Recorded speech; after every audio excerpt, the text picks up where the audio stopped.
আজকের ব্লগটা খুবই স্পেশাল। আজকে যাবো আমরা হলো তালের রস খেতে। আমরা যাবো হলো রাজের থানা আমগেরন ইউনিয়নে মঠবাড়িয়া যে গ্রামে। চলুন যা যাক গাইস।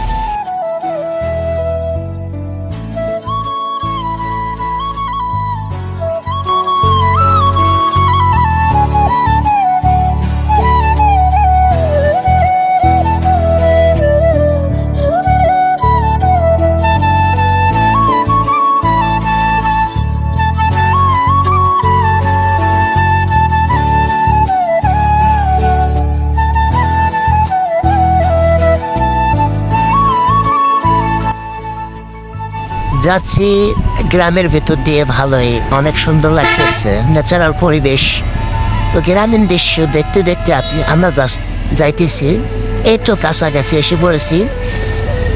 এর মধ্যেই আমরা চলে আসব। এই তো রাস্তার সাইড দিয়ে লাইনে দেখতেছি সারি সারি তাল গাছ। এই তাল গাছ থেকে এখন আমরা তাজা রস খাবো। এখনই চলে এসেছি, চলুন গাছ দেখা যাক। তাহলে চাষি আমাদের জন্য রস এখন গাছ থেকে নামিয়েছি, সেটে দিয়েছে, যাতে ময়লা না থাকে।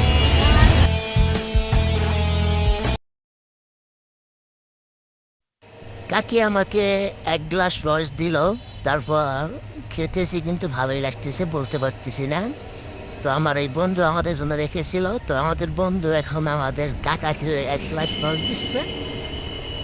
তো কাকা নিল না, কাকা বলতেছে কেমন লাগতেছে, তো আমি বলতেছি না, কারণ যদি বলি ভালো লাগতেছে তাহলে ও সুদ দিয়ে বলবে যে আমাকে আগে দিয়ে, তাই বলতেছি না। আমি খেতেছি আর হাসতেছি।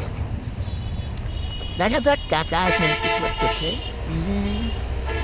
খাওয়ার পর অনুমতি জিজ্ঞেস করতেছে, তো আমি বলতে পারতেছি না যে এত সুন্দর। ওই দেখেন ওই যে গাছ থেকে সরাসরি উঠতেছে, কিন্তু এই নগদে যদি আপনি এই রস নামানো সাথে সাথে খান তাহলে মরজ হবে।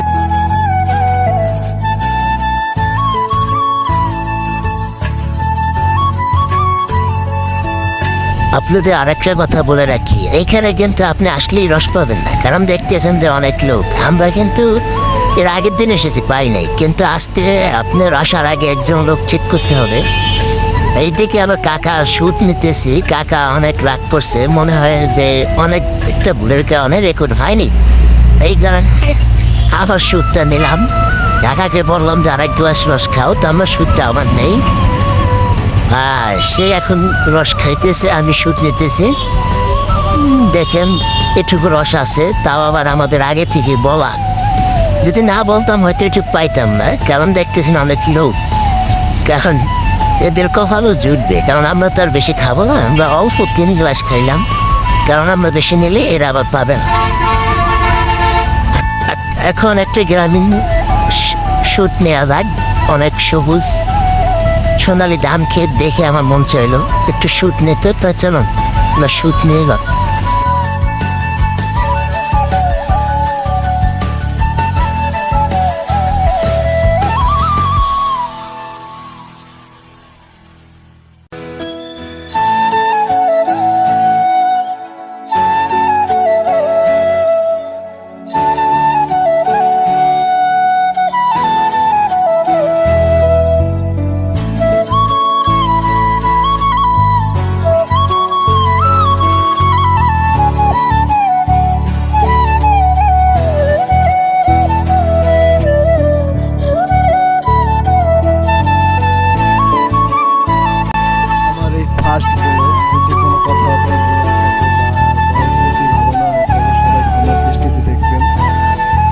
জানি